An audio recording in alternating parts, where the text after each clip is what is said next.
the keynote has a very intriguing title, which is called Bridging Intergenerational Gaps in Search for Meaningful Life Encounters Across Generations.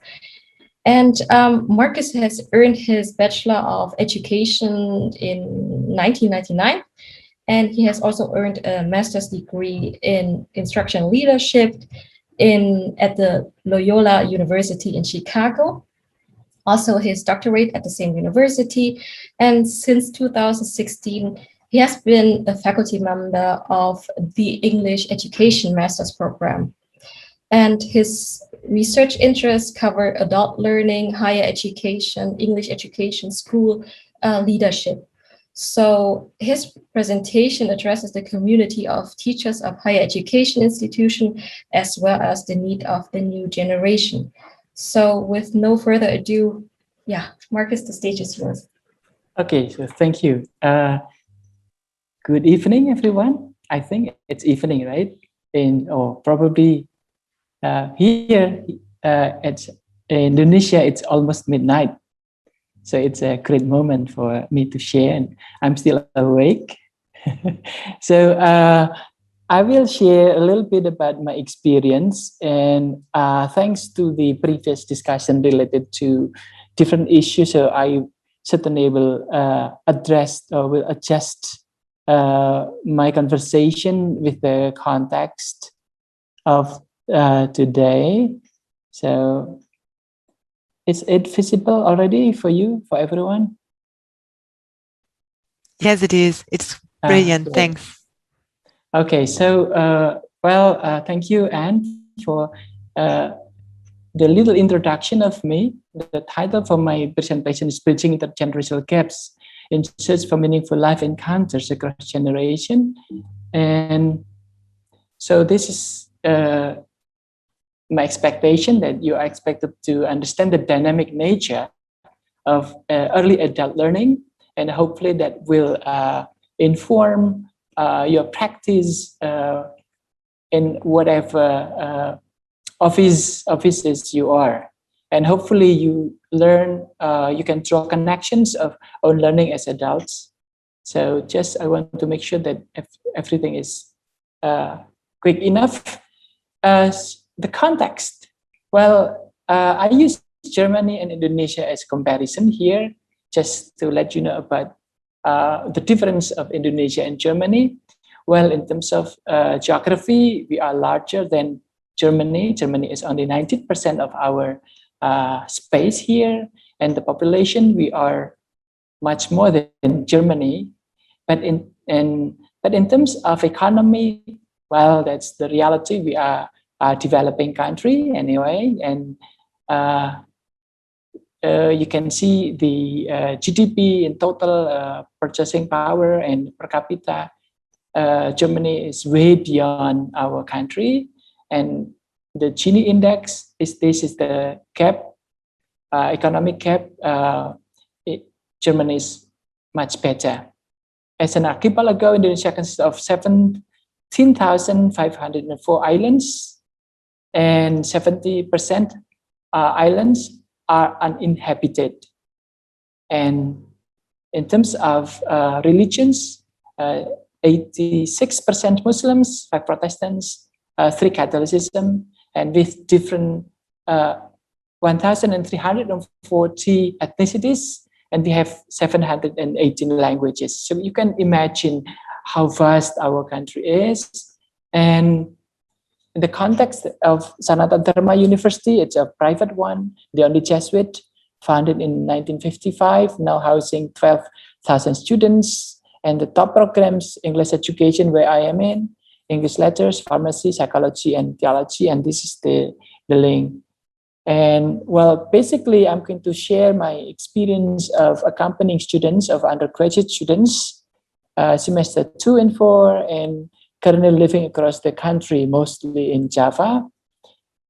Well, what are the challenges that they have while they are having the school system during the pandemic era? There are a couple of things, but based on my data, the university data, the most challenging part is a lack of ability due to lockdown, because there are no real classes allowed. And the second issue are related to the beliefs of segregated English learning. And the last one is monolingualism. Now, I will not get down into detailed technicalities anyway, but this is a broad overview of what language learning is all about. And Indonesia is basically very wide, very vast in terms of access to technology. So my students have problems with poor digital tools or gadgets, and some have limited digital access. We call it internet quota. And one of the problems that they encounter during this pandemic era is because the existing underlying beliefs among lecturers and among students, especially related to the nature of segregated English learning. So what I mean by segregated English learning is that reading, writing, speaking, listening are taught separately. And well, basically underlying this principle is also grammar or form focused, and then less integrated. And another issue is the belief of monolingualism. So we hold some traditions that in order to learn English well, we are not allowed to use our mother tongue. And this is interesting, especially given the recent research results that basically multilingualism is better, is considered to be better anyway. So that's the challenges that I've seen based on my data. And so, well, thanks to the situation of my university, we got the learning management system. We call it model-based. We call it Excelsa. And this is an example of my my class. And one of the stories that I use is Lina K, who happened to be suffering from nerve breakdown, cancer, tumor, brain tumor, and so on and so forth, so that students get a lot of inspirations from her life. So this is a sneak peek to what I have done. Let me move to my solutions. So basically, based on the problems and the identifications of the problems and also possible solutions that I've gathered for the first, for the year 2020. So because we started to stop classes 16 March of 2020, and the second semester ends in December 2020. So that was my background. So I started to use this perspective to use stories and heroic figures, because usually the stories and heroic figures will speak directly to their own challenges. And because I've learned that when students are at home, parents may not necessarily understand understand them. So for the whole day, the students are in front of computers and do nothing. So for example, like that, and parents are not happy. But because of the stories and the heroic figures that I accessed, students are able to associate with these strong figures, for example. And in addition to utilizing the materials of the heroic figures, I also make sure that the materials posted on LMS has a high degree of clarity. So I will give you examples later what I meant by clarity of the learning materials, but basically I use the simple strategies with that. And certainly, in addition to the clarity of learning materials, I also use the WhatsApp. Here in Indonesia, we use WhatsApp a lot as a communication tool, right? And so, in addition to using the social media, I also try to apply this freedom to them, because it is very important for the students to enjoy time. Now, instead of asking exactly just like in the normal class, I try to use the space so students can complete the activity before the class, and I will use the last one, auto-graded quizzes. And this is a very powerful way to encourage students. Now, I will tell you about this later. So this is an example. February 16, this is step 1, step 2, step 3, step 4, step 5. This is what I call by clarity of the order, right? So students, based on the data they have got, that students love, enjoy the structure, how the materials are organized. So they love it so much. And then these are the 3 examples of 3 stories. The first one is Dr. Ben Carson. He was coming from a very poor family anyway, but he ended up being the youngest person to lead a prestigious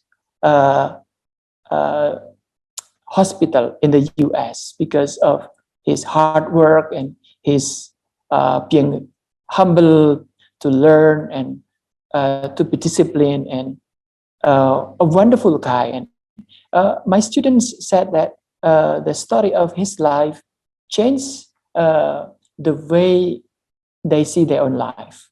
The second story that I used here is Lena K. And Lena K happens to be suffering from brain tumor in her mid-20s, I guess.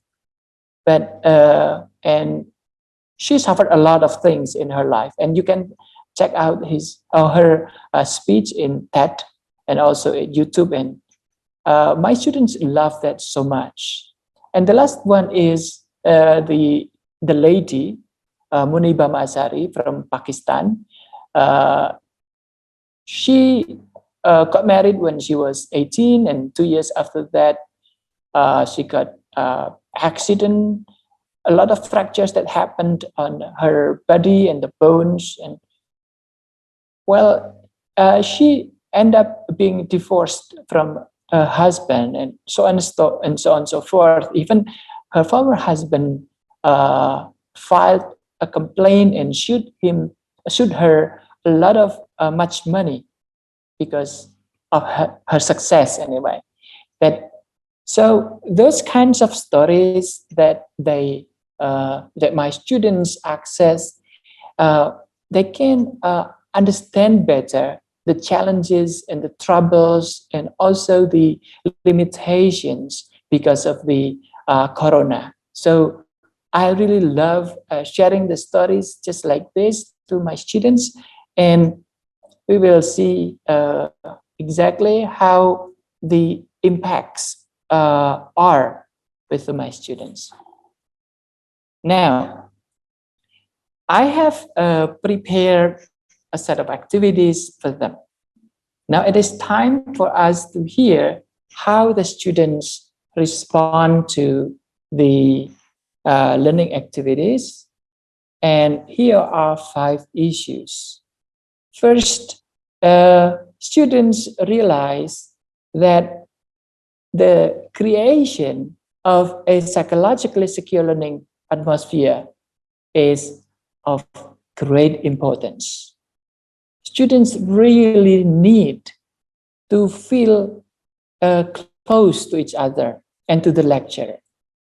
And I think I'm privileged enough because I'm comfortable asking my students and even calling them in person when they, some of them cannot finish the assignments. And I will be very happy to extend some kind of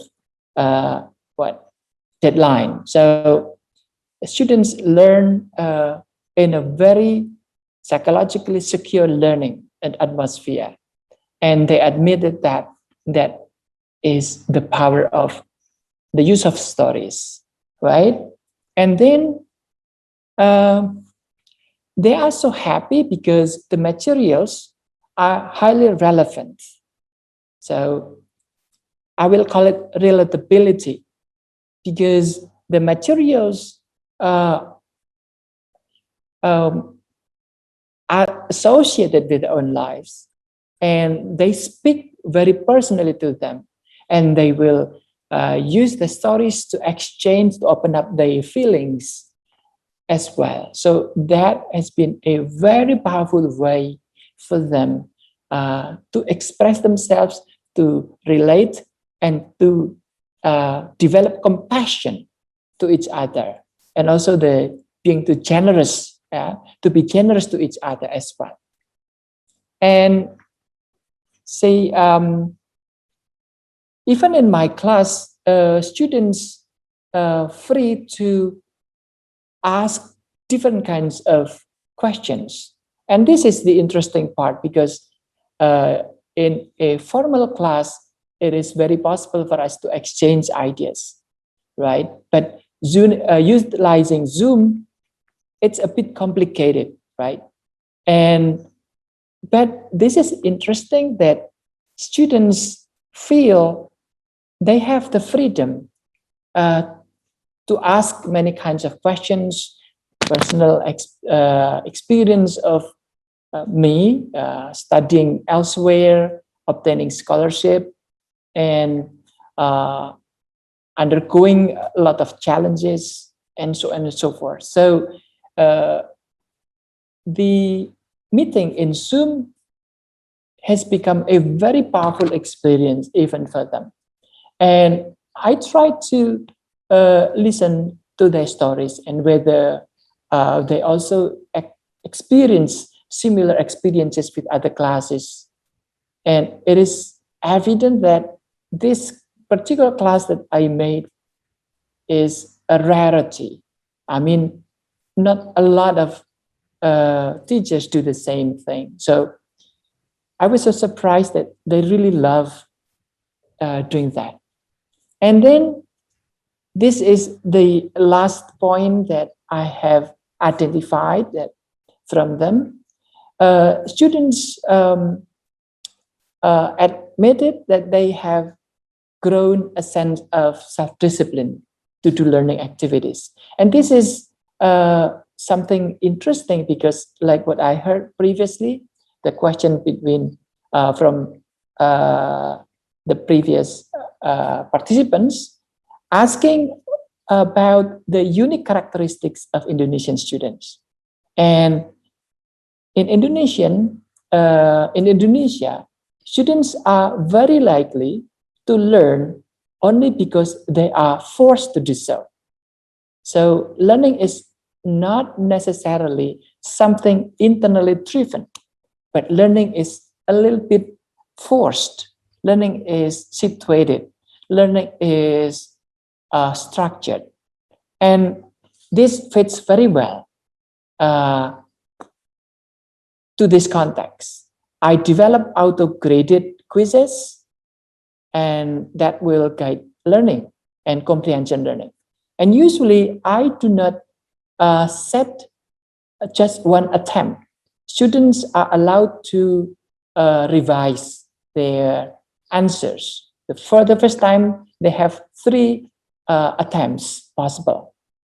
After a couple of weeks, they will use 2 attempts, so that they will eventually learn, read, and comprehend the text.